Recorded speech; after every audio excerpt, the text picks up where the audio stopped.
Ladies and gentlemen, welcome back to the analysis of YOLENO TV. I hope you well from whatever you're watching this channel. Now, the session today of the IDA21 Africa Heads of State was explosive with the way remarks were dished out there. William RUTO today suffered because Museveni decided to expose a previous engagement that saw Museveni lose a lot in terms of the minerals in Uganda. Minerals which a certain Asian had started exporting to India. So also, if you look at today's proceedings, the president of the IMF was also there to lecture the Africa Heads of State on some of the development tips on how to foster development in their countries. So Museveni took advantage of the opportunity to address the IMF issue. Africa needs socio-economic transformation. The pregnancy must become a baby. The baby must grow and become a teenager. The teenager must grow. That's what happens in life. I want to take you to a story of IMF and Museveni and World Bank, and the reason why IMF declined to give Museveni a loan some times back there, and also the reason why Biden and Museveni are not seeing eye to eye ever since that time. But before you do that, please let me encourage you to like this video, because that is the only way you support the work of this channel. And if you are a first-time viewer, please subscribe to our channel, and to existing subscribers, thank you so much for giving this channel an opportunity to grow. So Museveni listened to what the president of IMF said. So many things, so many theories, and gave examples of how Chinese, how Asia and other countries worked towards boosting the economy of their countries. We began in the 1960s with Korea, South Korea, boasting a well-educated population but lacking capital and industry. China's story started later. In 1978, 770 million people in China lived on the edge of poverty, facing low economic growth due to lack of market competition and rigid policies on prices and mobility.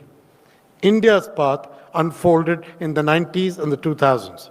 The country had to grapple with high poverty, held back by heavily regulated markets, dominant public sector monopolies, and unbalanced trade. Today, each of these is a country on the move. Each has transitioned from an IDA borrower to an IDA donor. Most of these things to Museveni appeared as stories. But Museveni decided to hit at the IMF and respond to some of the things which IMF have been overlooking. You know, IMF has been financing certain projects which are not beneficial to the people of those countries. So Museveni sought to set the record straight that the areas that the IMF should or the World Bank should finance are: one, the railway; two, the electricity cost, because that is the only way you reduce the cost of operation. Because if you factor in the issue of transport via railway and you finance that, you also factor in the cost of electricity, then you shall have brought down the cost of production. So I think Museveni was spot on in his response to the IMF president. You cannot have quantitative growth and you think you are doing anything. I want to take you to a story of that happened last year between IMF and Uganda. There was a time Uganda with their LGBTQ bill, when Museveni decided to sign that bill, a bill with the US was not in agreement with. So that forced the World Bank, the IMF, to deny Uganda a loan. So that's why Museveni chose to use that platform to address the crisis between Uganda and the IMF. And I think Museveni was spot on, just like I've said.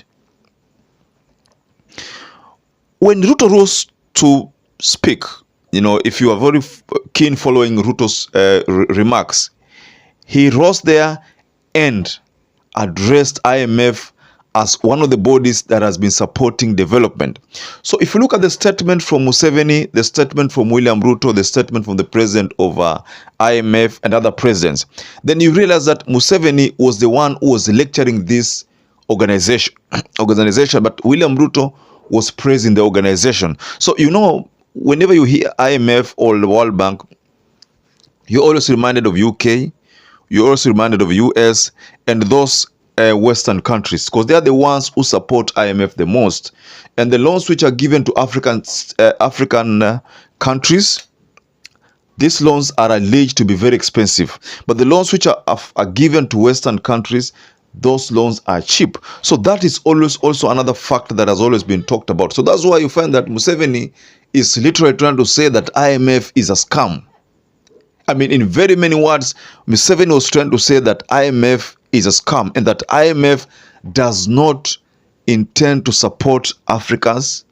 They are only giving out stories. So to Museveni, these are just theories which are not practical. The main reason why there is no growth is because the growth factors are not funded. They are not even understood.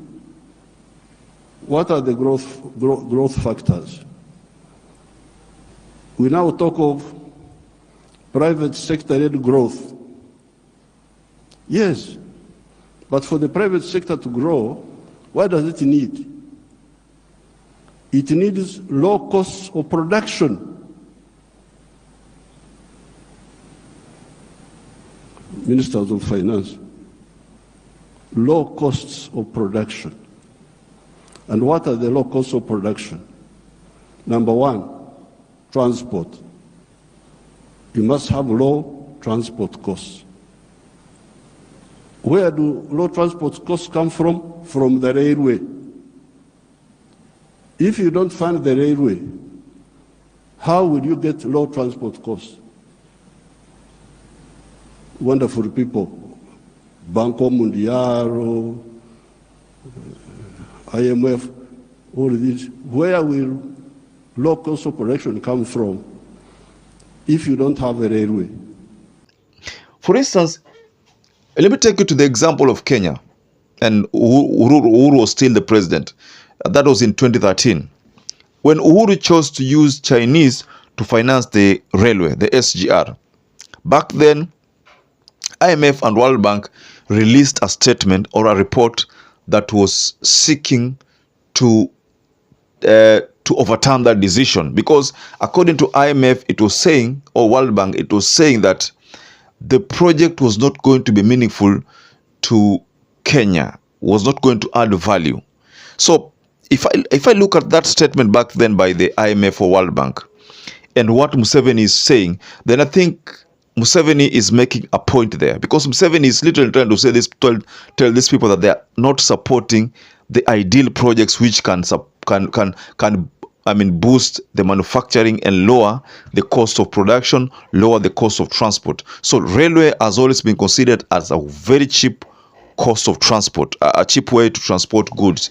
So he is literally trying to tell the IMF that instead of them financing such kind of projects which reduce the cost of transport, they are financing other projects which are not directly beneficial to the Republic, are not directly beneficial to Kenyans, to citizens.